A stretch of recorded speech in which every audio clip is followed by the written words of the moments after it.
Isa sa mga lubos na ipinagpapasalamat ng mga guro na programa ng pamahalaan ay ang Expanded Career Progression Program. Sa katunayan, isang guro ang nagpasya sanang magretiro na. Pero dahil sa nasabing programa, nagpasya ito na palawigin ang kanyang paninilbihan. Tunghayan ang kanyang kwento sa report ni Clint Isvan Tutanes.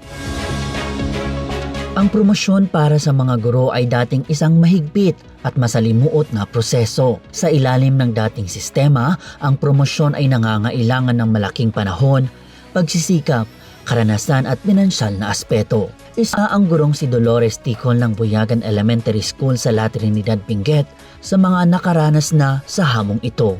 Ay narigat idi sir ta isu nga nabayagak nga nag-teacher tuta. You need to have those anya data dagijay seminars dagita adati research mo ag eskwela ka which idi siya nga idi ag eskwela mo tan dagijay anak ko kat kunak nga da kayon ti ag eskwela so nga I have only earned units of masteral. Bagamat masaya si Teacher Dolores sa pagtuturo sa 33 taon na serbisyo nito, kabilang siya sa maraming veteranong guro na inaakalang magre-retiro bilang Teacher 3. Nagbago ang lahat para sa kanya nang pirmahan ni Pangulong Ferdinand R. Marcos Jr. ang Expanded Career Progression o ECP sa ilalim ng Republic Act No. 12288. Magpaiso nga ta? O magpaiso nga ta? Nga,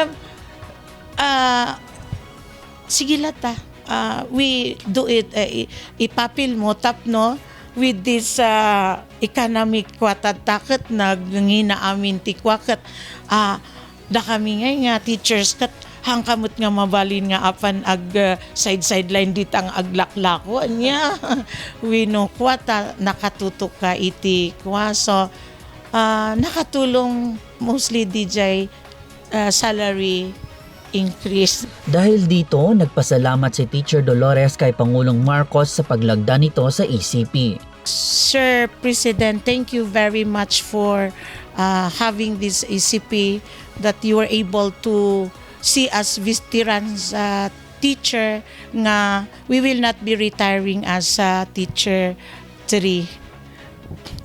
So thank you very much Sir PBB.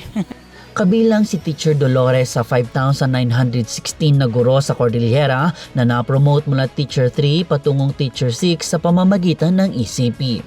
As of our record, we have 8,717 teachers and school heads who were promoted through ECP. And aside from that, we also have the retitling of position. So we have 69 positions that are retitled and we have also 47 positions that were converted. Ang ECP ay isang scheme kung saan pinahihintulutan nito ang mga guro na umangat sa kanilang ranggo batay sa kanilang mga kwalifikasyon, karanasan at mga pamantayang profesional nang hindi na kinakailangang maghintay ng mga bakanting posisyon o ng pagre-retiro ng ibang mga kawani.